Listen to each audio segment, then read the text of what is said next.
My name is Jordan McSherry, and I want to tell you about the time I rode across America.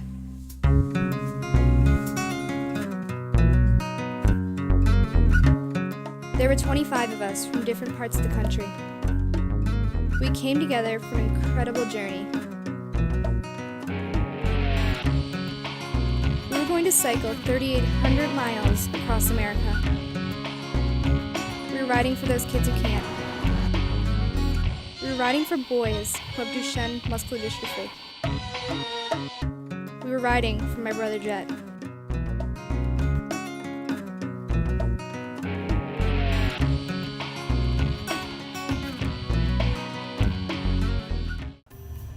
Hi, I'm Jet McSherry, and I'm 12 years old, and I'm from Pembroke, Massachusetts. To see him playing in the backyard with his sister and his dog Isabel, you wouldn't know Jet McSherry is sick. Yeah, I don't like it. Why not? It's hard to walk and stuff in those. The 11-year-old Pembroke, Massachusetts boy has Duchenne muscular dystrophy. Duchenne affects about 1 in every 3,500 boys. For some, it's hereditary. For others, like Jet, it's a fluke of genetics. He was diagnosed when he was 5. His mother, Christine, is a registered nurse and knew what lay ahead. The beginnings of the Jet Foundation started in 2001 when my son Jet was diagnosed with Duchenne muscular dystrophy. I was devastated to find out that it was lethal, 100% fatal. And it all started very simply. He went to the doctors. He had his annual checkup when he was 5 years old. He had some difficulty getting up off the ground, and the physician suggested I go to Boston to have him evaluated just a little bit more. When I got to Boston, I saw another physician who thought he was perfectly fine, but decided to do some blood tests anyways. He called me the next day to tell me his levels, CPK levels, were off the charts. Something that should be about 75 or 22,000. And I said that couldn't happen, that can't be so, because even in the worst heart attack situation, you would never have a CPK level of 22,000. Well, it turns out that you can if every muscle in your body is dying, and has been since the day that you were born.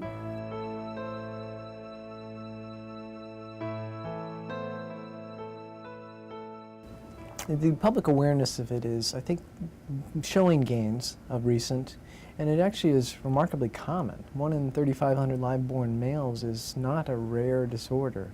I would say in terms of people's awareness of it, I think people get the idea of what maybe a kid on the telethon looks like who's in a wheelchair, but to really know what it is to live and to love someone who has Duchenne muscular dystrophy, I would say in general the public has no idea.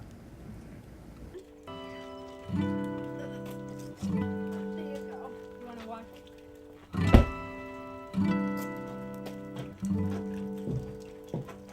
Living with somebody with Duchenne is a lot different than seeing it from the outside. You see the real boy. You see everything about him, while everybody else just sees a picture. There was a gentleman named Duchenne, and he was the first, he's credited to be the first to describe 2 boys that have this condition. And it was actually given by a person named Sir William Gowers, who gave him the name, and this dates back into the 1850s. There actually were 2 people that described Duchenne muscular dystrophy before Duchenne, and they don't seem to get the credit, but they definitely have, this disorder has been described over 150 years ago.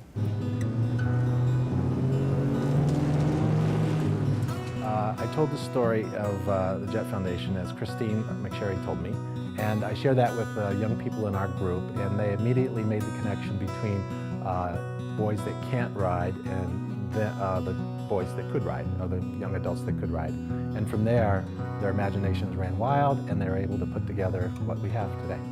We're going for a jet ride across the country. We're leaving with 26 young adults, and we're going to come back with a different group of 26 young adults who are going to be more mature, who are going to love life, and cannot wait to do this again.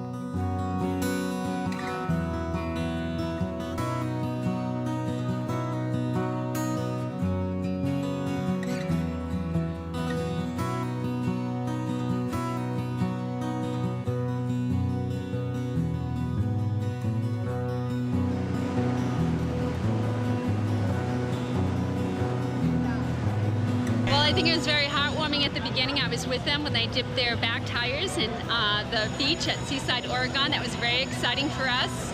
Finally tonight, dozens of teenage bicyclists are pedaling their way across the country to raise $1 million for charity. Now, the group is from Boston, but it's starting its ride from Seaside. They'll bike all the way to Massachusetts to raise money for the Jet Foundation. That foundation raises awareness and funds for treating Duchenne muscular dystrophy. DMD is a fatal disease that affects boys and young men. I think that it's pretty cool that I get to have the chance to bike across the country, because if you think about it, Jet can't do that, so. And I really don't know anybody that is any kid that can say that they've ridden their bike across America, so I find that pretty neat.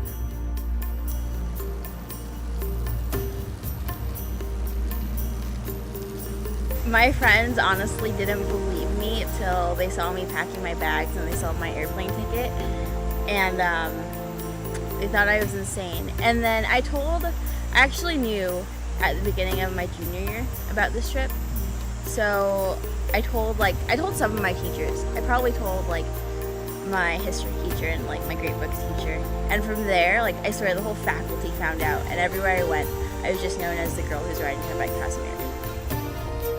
Jordan told me about this ride, and I decided that I would try it, and then she told me that it was like something that no one else really gets the chance to do. So I decided to do it.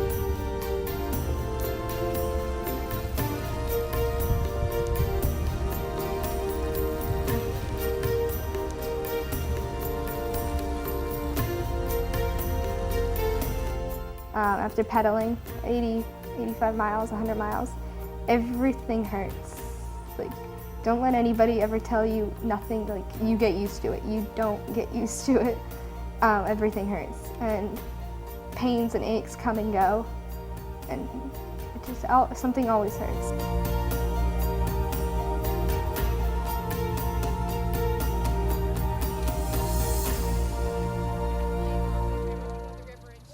What keeps me going on like a hard day, like today, would probably be Jet. Just think about like how he has to struggle through all this and how we can help him by like feeling what he feels. So, yeah.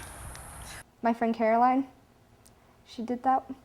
When she was biking one day, she's like, oh, I sobbed the entire morning. And I was like, you did? She's like, yeah, I couldn't stop thinking about Jet and all the stuff he has to go through. And I'm like, oh, well, that's okay.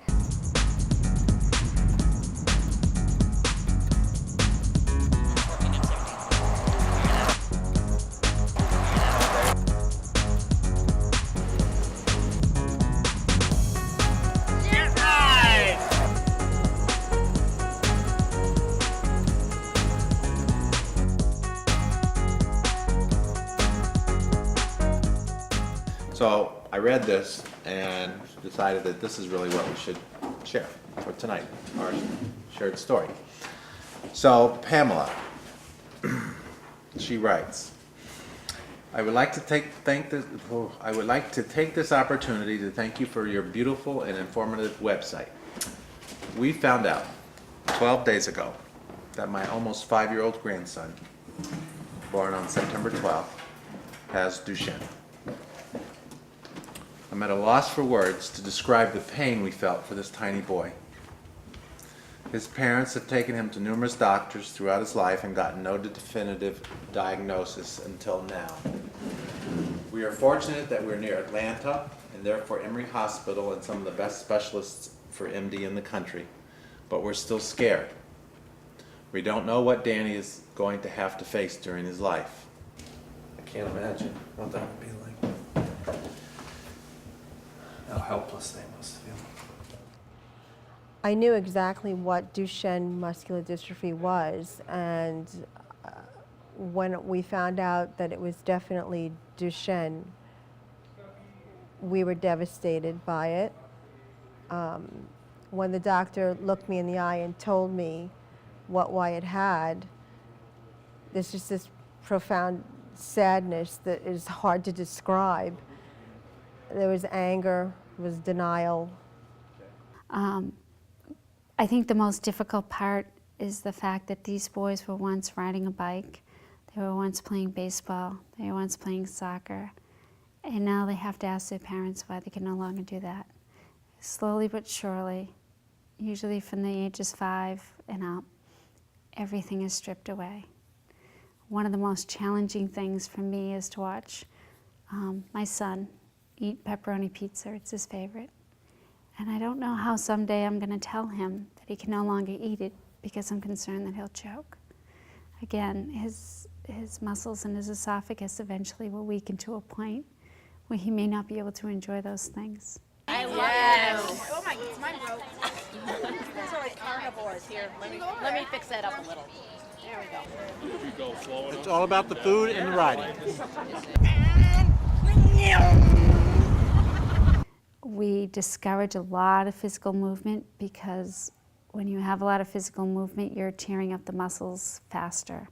So in order to prolong their life and prolong their respiratory and cardiac status, kids are asked to slow down just a little bit, and we try to minimize the physical activity that they have.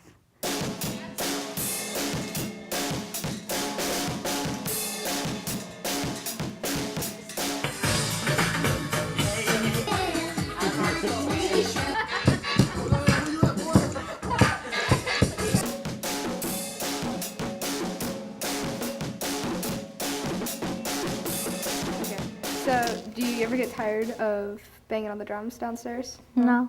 I get like exhausted sometimes playing on the drums, but I can't really play the drums, so I just bang around until you yell at me to get off of them. But that's just me.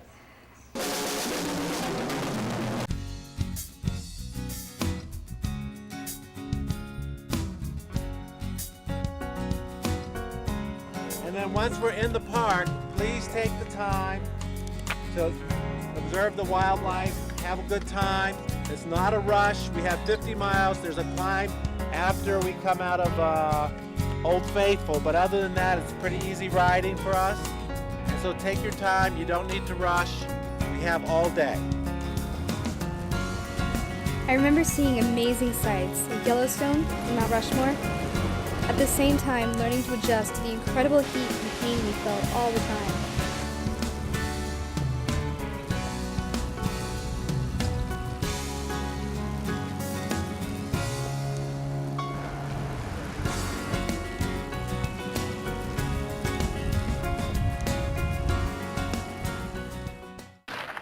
Today's 46-mile ride starts right after breakfast. In small groups, they quietly glide over mountain rivers, up the challenging hills, and past towering rock walls. 46 miles in one morning is a tiny part of a long trip. Over 1,000 miles. In 3 weeks.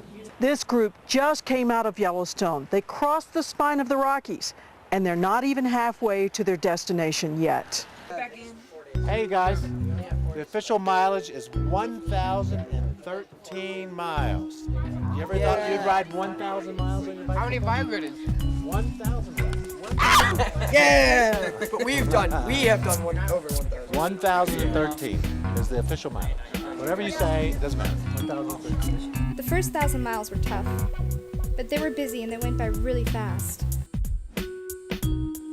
We had more than 2,000 miles to go, and there was no turning back. Wyatt knows that he has muscular dystrophy. He does not know that it is Duchenne. He's 10 years old. Kids at 10 years old today are computer savvy. I'm afraid that he's way too smart and will get right on the computer and find out.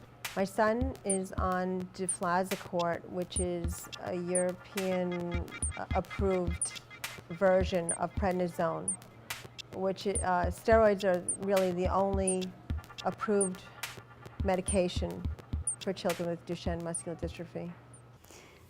We do have and we advocate that the children who have Duchenne start steroid treatment as early as possible. It does for some reason, and scientists aren't really sure yet why, but it does seem to delay some of the inevitable disabilities that the kids incur. Wyatt has much more strength with the deflazacort, but there are many, many side effects from the deflazacort. There are supportive things we can do. We certainly want to make sure if he needs heart medicines, those are there for him. breathing assisted devices, cough assist devices, but in terms of any other medicine, there's nothing other than corticosteroids.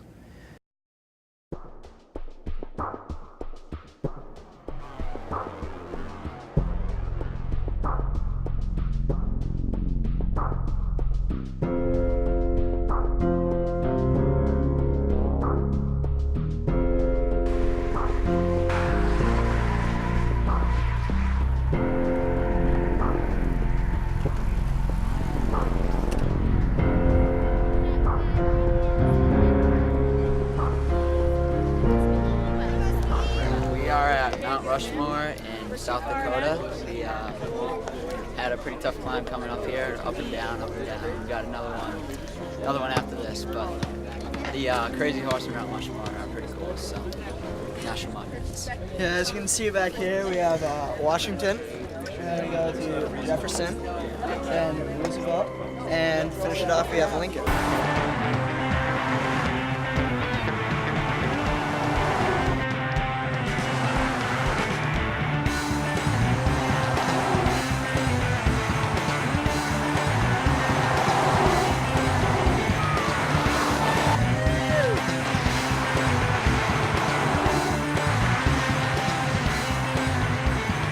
Well, in the battle against a deadly disease, some kids are biking across the country. They're raising money for the research for a cure for Duchenne muscular dystrophy, or DMD.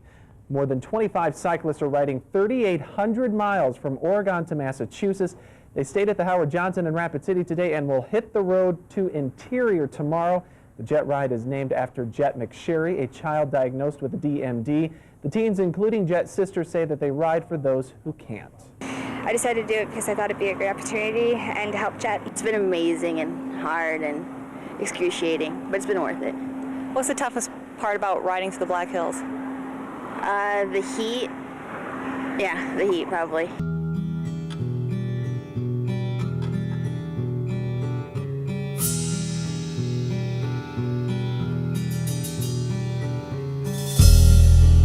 It's pretty miserable riding because we have long days. We've got 75 to 100 mile days in this heat, and it's just horrible.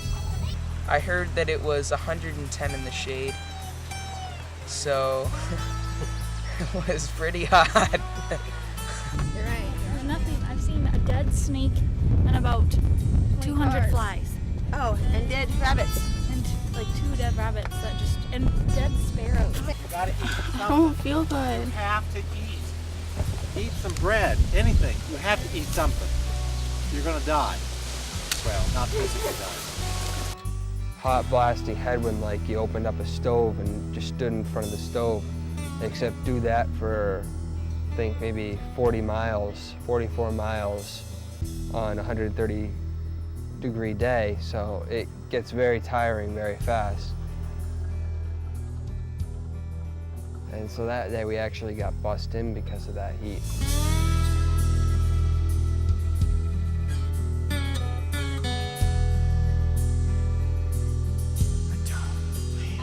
Jet played just about every sport, from ski racing to soccer, baseball, swimming, golf. He loved every sport.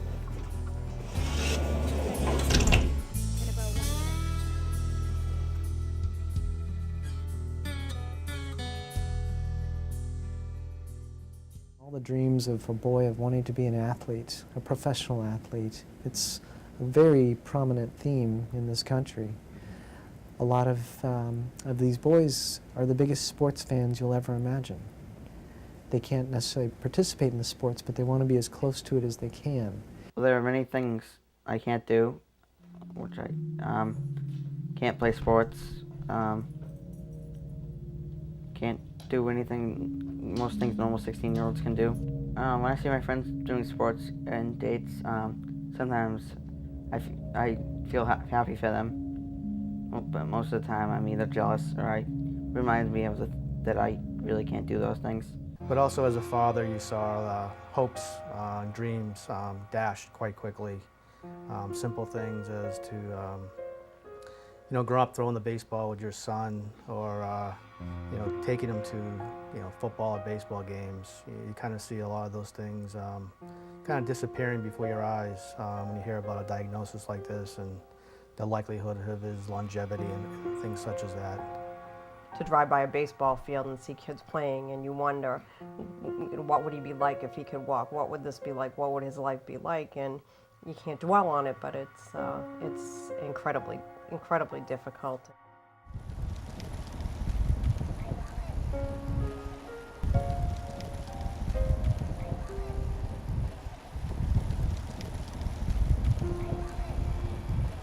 The high points of the journey probably had to be when they ran into other families who had children with Duchenne. And that probably doesn't sound great, but the fact of the matter is that it brought it home to them and it matured them to become representatives of the charity that they were representing. And I think that was very important. So each time they ran into another family, they became more confident in their speech, they became more confident in what they were doing, and they became more confident in themselves.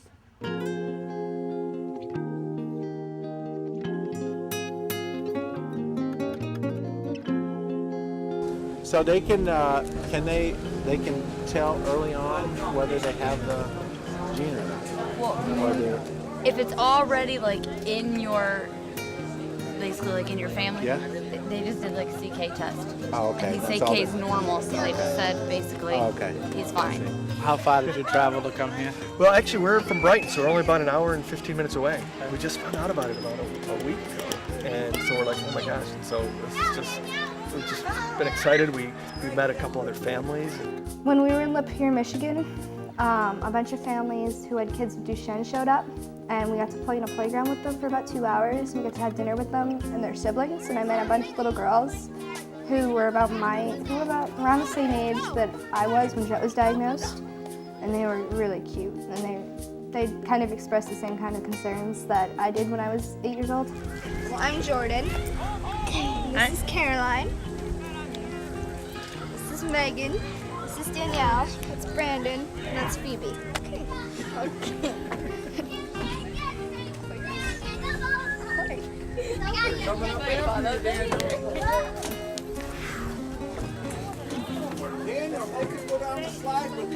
Alex, he was in a wheelchair. He was 9 years old. He was nine. Only 9. He was in a wheelchair. I think he was as advanced as Jet. Jet's not in a wheelchair though. Or he was walking though. Yeah, But it was like wheelchair at all. Yeah, so you could tell that it was like kicking in. Yeah. And some of the boys, remember the boys who were pushing on the swings? Yeah. Zach and Ty were pushing on the little tire swingy, and then they couldn't hold on because they were strong enough to hold on, and they were only 3 and 4. Jonathan, I couldn't hold he on had to trouble it. holding on. To do it there. We were spinning them that fast. And then Yeah. Zach or Ty fell down when we had to pick them up. And You get tired a lot. Jonathan couldn't hold on for that long. I'd have to keep reminding him, you have to hold on tight, Jonathan, or else you're going to fall. Yeah. And then one time he fell because he just couldn't hold on. They get tired out faster. The boys who were there, they were between boys who you couldn't tell who Duchenne and boys who were in wheelchairs. And the kids on the trip, especially the boys, I was really surprised that the boys were really good with the kids. They followed them around, they talked to them, they played games with them, they pushed them on the swing. They're all really good with the boys. The younger ones were running around having fun. Didn't look like they were struggling with anything because they haven't really been into they haven't gotten into the more severe stages. It was tough to see all of them because it really shows like what it does to them, because you saw the younger ones who were like 5 and 4, and I think one was 6, but they were all like, they could run around still. And then there was a few that were older, and one of them had a wheelchair with him because he couldn't walk a lot. So it was really hard to see how much it hurts them and how lucky some of them are to have like support and stuff. And it's hard to see the ones that don't have a lot of support. One of the first things that doctors notice when they ask the boys to get up to the floor or to run is how big the back of their calves are, and or how tight they are, and that's like the first thing that says, okay, you have to go get tested. for this, so that's what the doctors will notice, and that's that's what I've noticed. And they walk on their toes. Yeah, they can't walk on their heels. And that's really bad for them to really walk on bad. their toes. Yeah. So my mom always makes Jet, always reminds them, no walking on your toes. You have to walk on your heels. Walk on your heels. Heel toe, heel toe. Yeah. She calls it the robot walk. Yeah. Yesterday when we were playing with the kids, it kind of brought everything to life, and we all realized as a group why we were riding across America for Duchenne, and it was a pretty amazing experience just to be with kids who had DMD and see what they're going through and share their experiences and stuff. Boys with Duchenne muscular dystrophy tend to present to us when they're young, toddler ages, where they're either late walking or falling a lot, tiptoe walking, similar to what a lot of these boys on that playground were doing. And they look pretty vigorous and maybe a little bit clumsy, and they may fall and get up, and that's what you expect toddlers to do. But as they get to maybe 7, 8, 9, 10, it's pretty clear they're not running like other kids. They can't jump. Climbing is extremely difficult.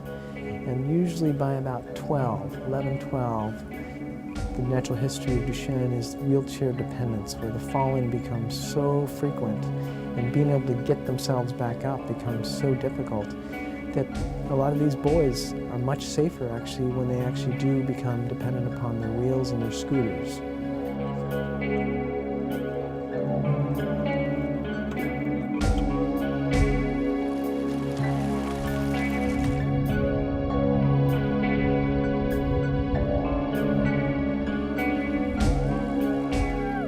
I think the low points for me of the journey had to be losing my daughter for 9 weeks. It had to be the separation and her anger towards me for having the child with Duchenne that made her do this. I think her own family responsibility came in the way between us as mother and daughter, as we both struggled to be the pioneer, let's say, to try to help Jet. Obviously, the love for Jet from both of us is huge, and I think that we both struggled throughout the 9 weeks of who was doing what and who was doing it better.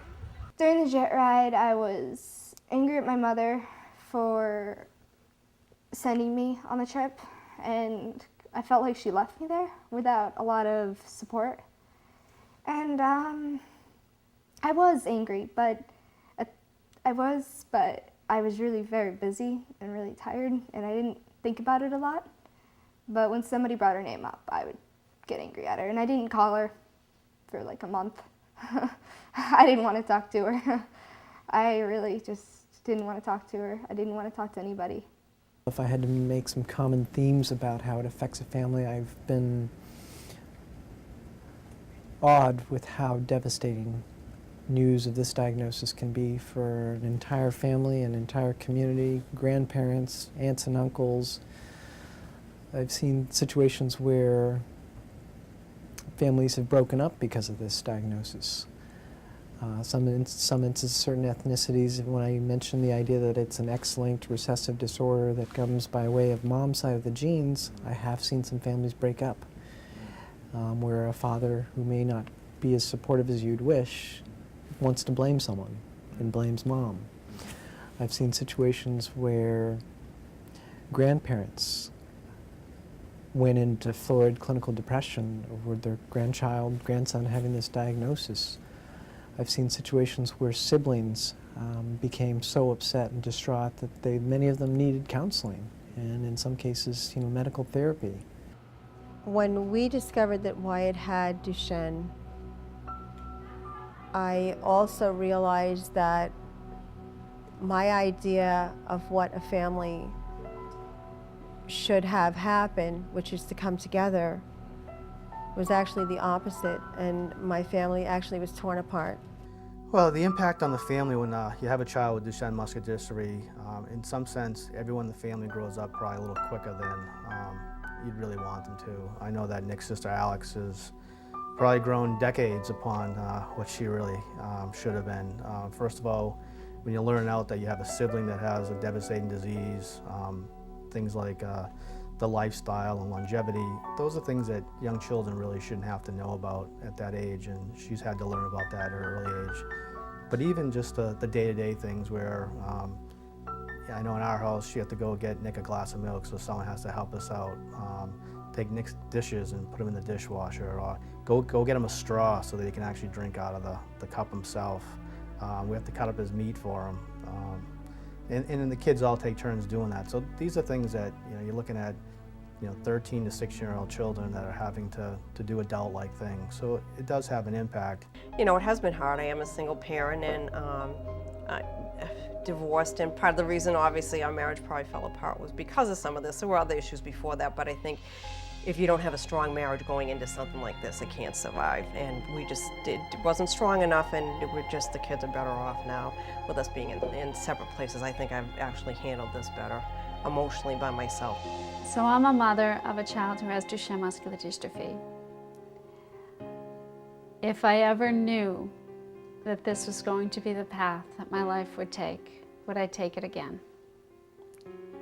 I'm not really sure.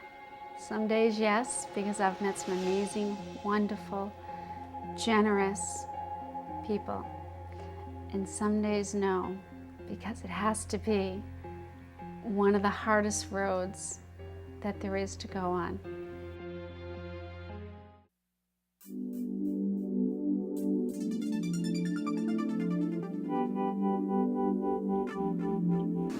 We will have a parade into town. There's some balloon thingy we have to do, or ride through or something. It's just that when we're riding, it's going to be really exciting to see everybody. Please ignore everybody. Just ride your bike, keep your eyes on the road. Otherwise you'll have a nice big fantastic crash, which in itself could be entertaining. There were times along the trip when people came out to greet us, and I thought, whoa, they really care. They really get it after all. There we go. Everybody, smile big.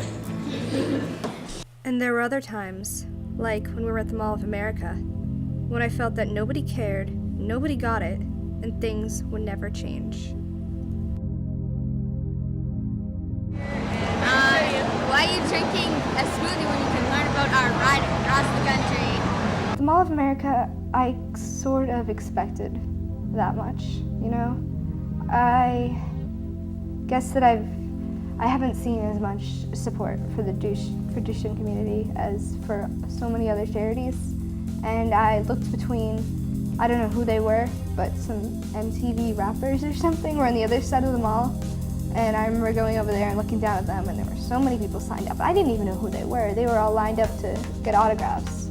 And then all the girls sitting at the booth waiting for somebody, and kids were yelling at them. And these kids were just biked like halfway across the country to be here, and nobody was even nice to them, which was the sad part. People were harassing them. People were talking down to these kids, and it was upsetting.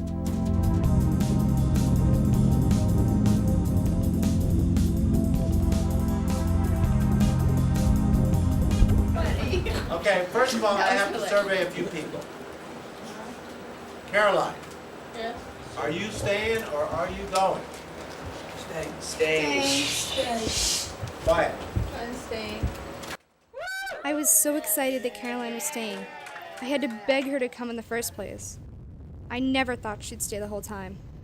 When I first started the trip, I was only supposed to do the first 2 weeks. I think I've surprised a few people. Arlen, I know, because he didn't think I'd make it, and my mom, my dad, my parents. I don't know, just people that. Let's see. Caroline is staying. I have a question. Yes.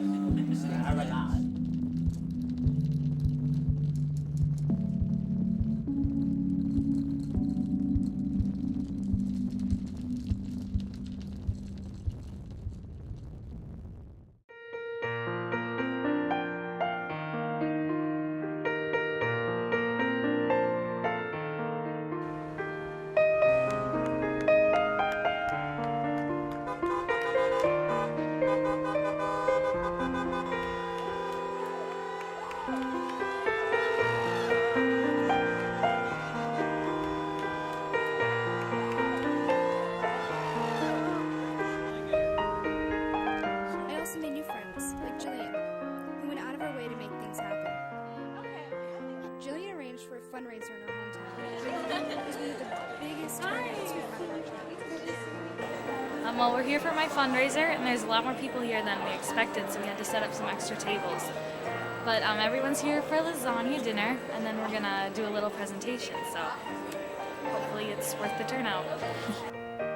Jillian Jorg's fundraiser in Hudson, Wisconsin, which is where she lives, that was really nerve-wracking for me. That was really scary because I had to speak in front of a load of people who I had no idea who they were. Jen is almost 12 years old. He'll be 12 on October 12th. He is really great. He's the best kind of little, he's like every other boy, except he can't walk as far as every other boy. He cannot ride a bike, so doing this is really, for all these kids to be doing this, well, it's kind of amazing for him, because he can't ride a bike, so riding across the country is absolutely, completely out of the question. I was sitting there with some people, a boy and his mother, and the boy was about 17, and his mom was really odd, and she was really, really off, and she just didn't talk to us much. She didn't say much.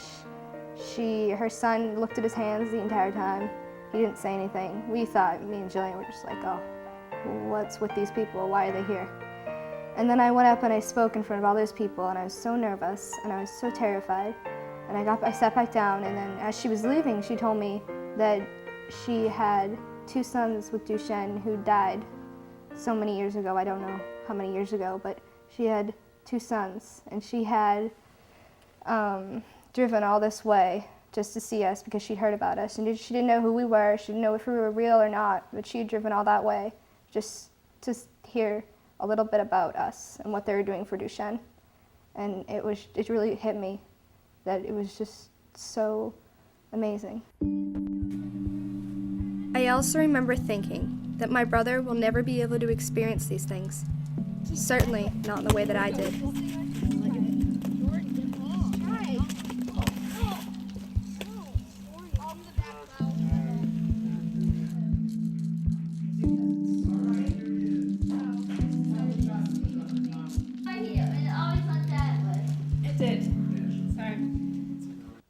A typical day usually involves me getting up right in the morning. My mom has to get me up, get me changed, get me ready.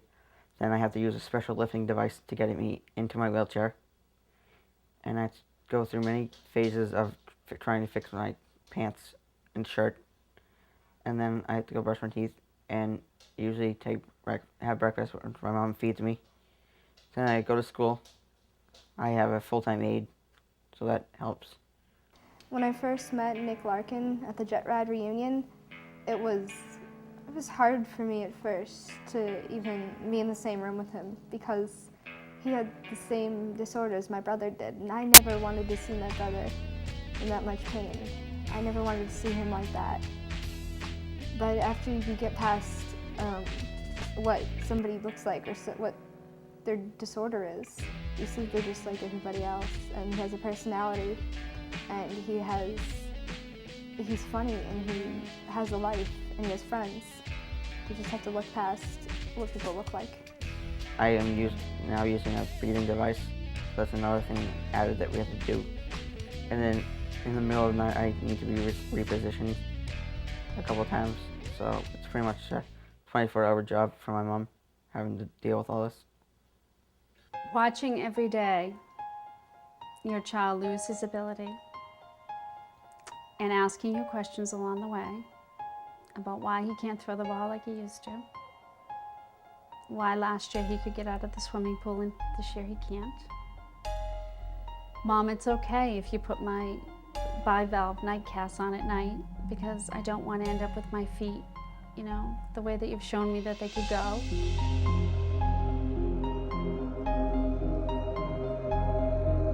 Should makes this rapid.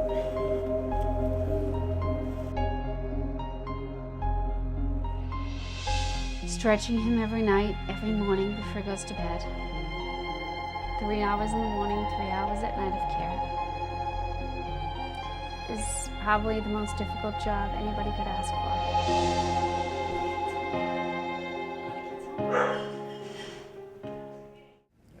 The natural progression beyond that is really continuing decline of muscle function, where the muscle cells are being replaced by scar tissue, and the muscle bulk is just continuing to relentlessly degenerate.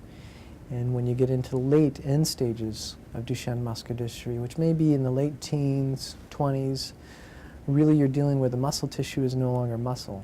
It really is scar tissue. So the abilities to breathe, the heart being a muscle also can be compromised, and those would be the two major reasons why they ultimately will succumb, whether it's heart failure or it's a pneumonia. Those are things that generally these boys, young men will die by their mid-20s. I hope that my son would never come to me with some of the questions that he wanted, and the one big question that I knew eventually he was going to ask is really what was down the line for him. I found out about the full extent of my disease a couple of years ago when my mom had been looking up a different disease in the medical dictionary. And I remember I had asked to look at it, and my mom hesitated. He said to me, "Mom, is muscular dystrophy in there?" And I hesitated because the thought that went through my head is like, God, I don't want him to read this. This is so horrible. It's there in black and white. There's no way he's not going to see this. And when I hesitated, he said to me, "Mom, why won't you let me see it?" She was afraid that I should, if I saw it, that I might get upset, but that I'll probably find out on my own. So my mom let me read it. Everything else, I know most of it except for the age expectancy. So I didn't believe it, so I asked Mom, "This isn't for me," and she said, "Yeah, it is." So, I mean, I was pretty upset. So I was up crying for a couple hours. My mom had to sleep on the floor in my room for a couple nights because I just couldn't deal with it. But I finally realized that I can't stop it. He read it, and he fell apart. And the first question he said is, "Oh my God, do my friends know?" And I said, "Honey, I don't know what your friends' parents have talked with them about." I said, I'm not sure. And so he went through this whole range of emotions for like a half an hour. I actually had to sleep on the floor of his room for a couple nights until he could actually deal with it. But you know, the funny thing was, about 6 months later, he said to me, "Mom, you know that thing that we read together?" And I said, "Yeah." And he said, "You know what? I'm okay with that." He said, "I think that maybe God has a special place for me." And I said, "Yeah, I think you're right, honey."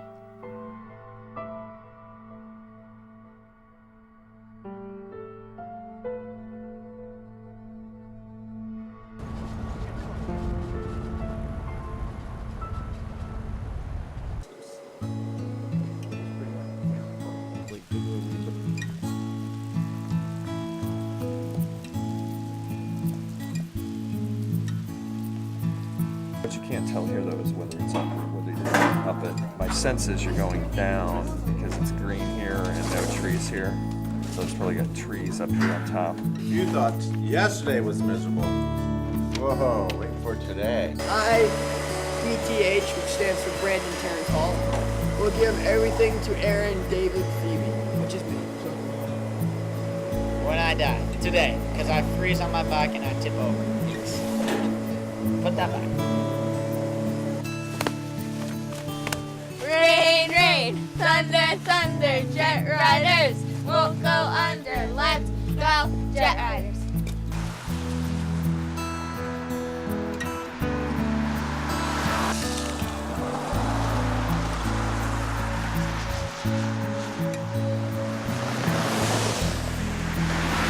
Cycling at its worst. Lousy weather, busy roads.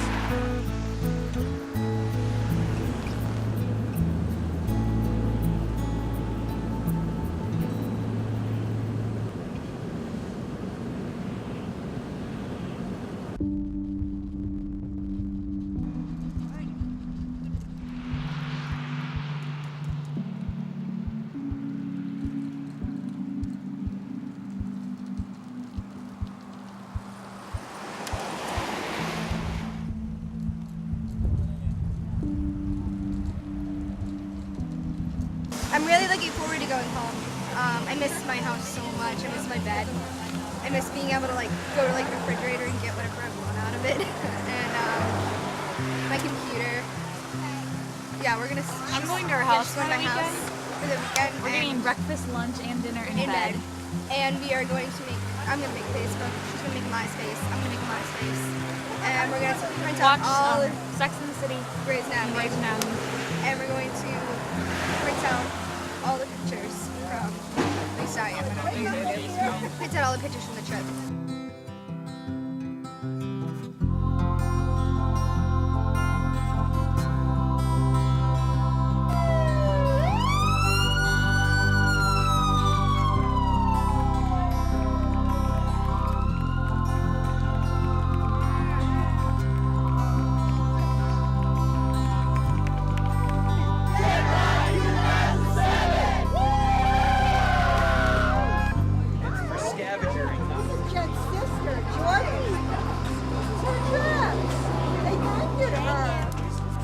They thank you so much for doing all this. We're so excited. The siren made it so wonderful and dramatic. We're so surprised we heard it. We were sitting in the parking lot. What the heck? We thought we were in trouble again. We're like, no, it's just them coming to get us. So good. It's funny. I look forward to finally getting home, seeing everybody, all my friends, and have one day off and then get to go to school. It's gonna be great. It's gonna be nice to go home and like rest and everything, but it's gonna be kind of sad because I'm gonna miss everybody.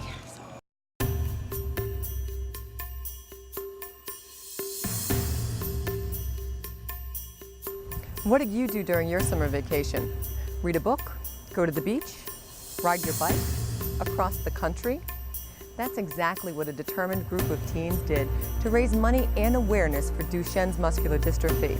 We have a group of 26 youths that will be crossing, that have just crossed 3,800 miles.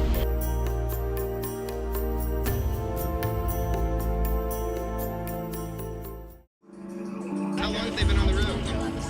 9 weeks. 9 weeks? Yeah. How many miles can they do a day? They do 70 to 100 miles every day.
So months after the Jettride, my reflections on the ride itself are mostly on Jordan. Jordan as it enriched her life and her experience as she came away with many life experiences.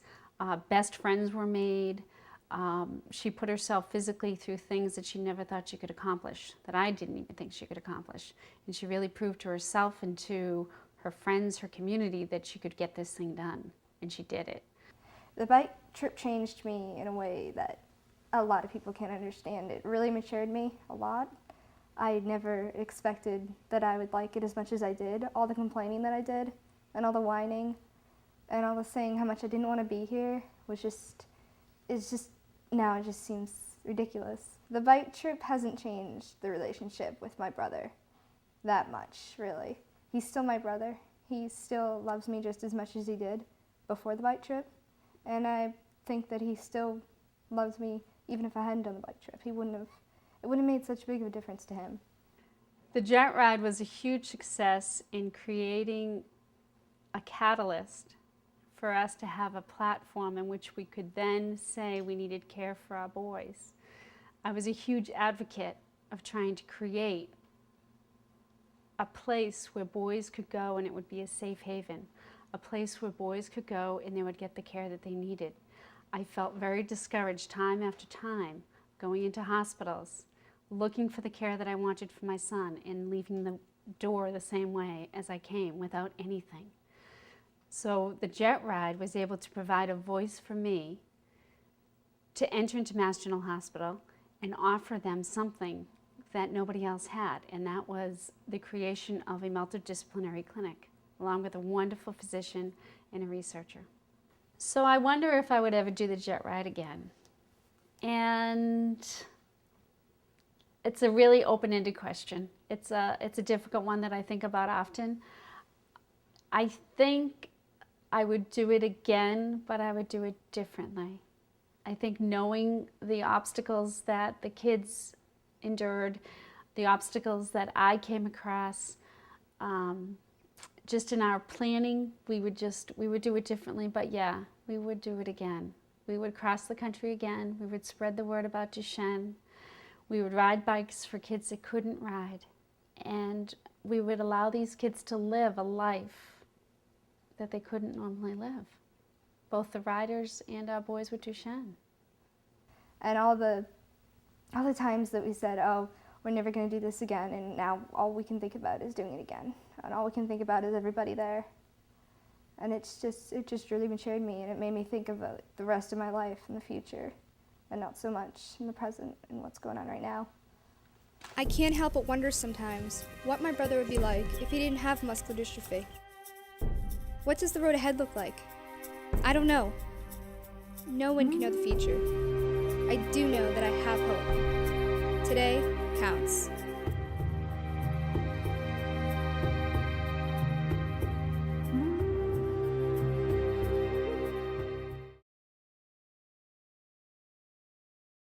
This is still better than nothing. It's a lot better than sitting in the sport trailer with candy.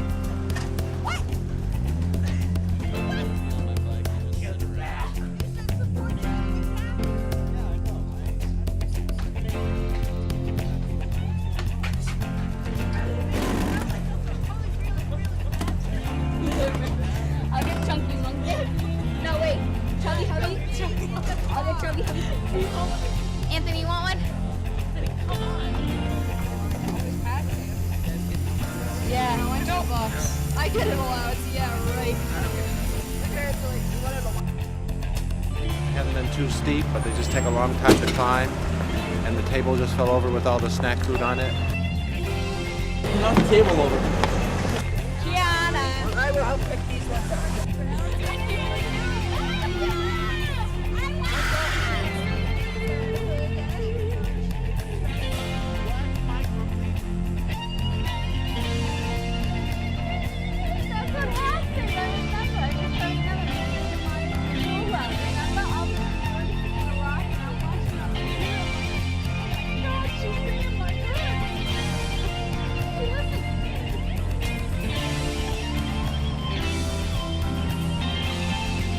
Hello, ladies.